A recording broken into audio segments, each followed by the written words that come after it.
Bahas mengenai mengapa latar belakang masalah penting. Dari urutan sistematika pembahasan yang ada di dalam skripsi kita, yang ada di dalam penelitian kita, selalu saja di urutan yang pertama itu adalah latar belakang masalah.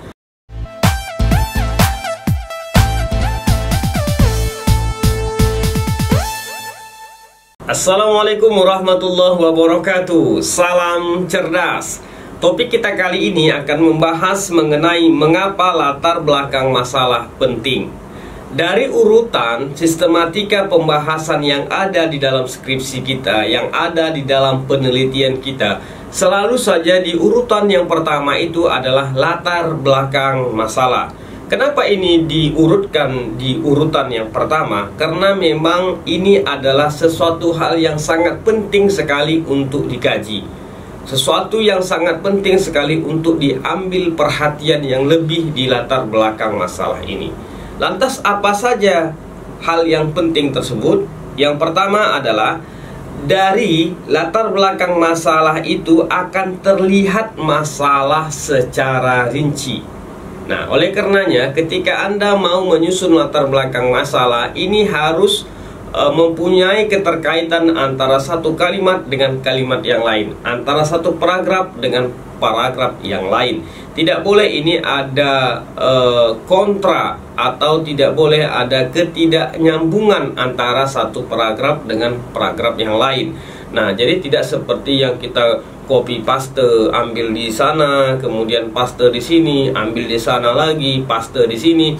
Itu tidak akan memberikan cerita yang nyambung di dalam satu permasalahan penelitian. Kemudian yang kedua adalah masalah yang terlihat di dalam latar belakang masalah itulah yang akan kita kaji di dalam penelitian kita. Nah, jadi apa yang terlihat di dalam itu, itulah yang akan kita kaji. Walaupun semuanya tidak akan kita kaji. Kenapa? Karena kita juga ada merumuskan masalah, ya, ada kita mengfokuskan masalah apa yang mau kita kaji. Baik, kita nanti akan sampai ke poin itu. Kemudian yang ketiga adalah dari masalah yang terlihat tadi akan timbullah satu istilah identifikasi masalah. Anda memaparkan banyak masalah di dalam latar belakang masalah Anda, atau memaparkan beberapa permasalahan di latar belakang masalah Anda. Itulah yang dimaksudkan dengan identifikasi masalah. Ada titik-titik masalah di dalam penelitian itu. Kemudian yang keempat, dari identifikasi masalah tersebut maka lahirlah rumusan masalah. Nah, identifikasi masalah itu adalah titik-titik permasalahan yang ada di dalam penelitian Anda. Kemudian titik-titik itu, permasalahan-permasalahan itulah yang Anda rumuskan. Itulah yang dimaknai dengan rumusan masalah.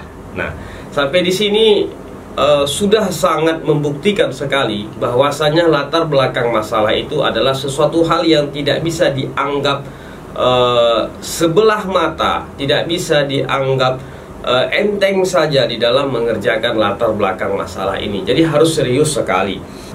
Kemudian yang kelima, rumusan masalah inilah yang akan kita teliti. Rumusan masalah inilah yang akan kita jawab di bab 4. Inilah yang akan menjadi kerja utama kita di dalam melakukan penelitian. Selanjutnya yang keenam adalah dari hasil penelitian itu lahirlah kesimpulan atau muncullah simpulan. Nah, sampai di sini terlihat bahwasanya item-item, sub-sub yang ada di dalam skripsi itu satu dengan yang lain saling berkaitan. Nah, inilah indahnya rangkaian di dalam skripsi itu.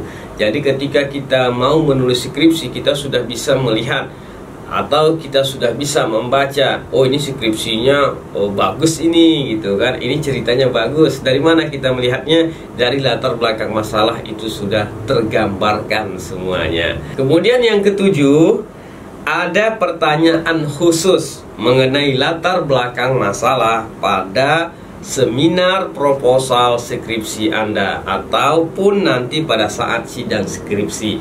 Kenapa Pak ada pertanyaan yang khusus mengenai latar belakang masalah? Inilah yang menunjukkan bahwasannya latar belakang masalah itu adalah awal sekali ketika kita mau merangkai penelitian kita. Beranjak daripada latar belakang masalah inilah penelitian ini kita jalankan, penelitian ini kita lakukan. Nah, setidaknya 7 hal inilah yang merupakan hal yang penting sekali di dalam latar belakang masalah.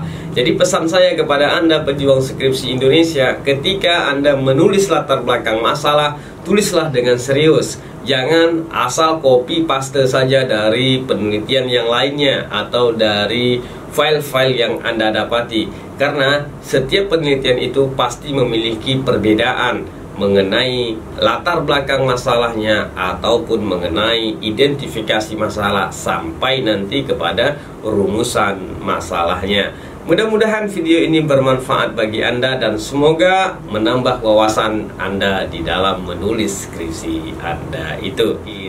Demikian video ini saya sampaikan dan saya harapkan kepada Anda tetaplah semangat di dalam menulis penelitian Anda.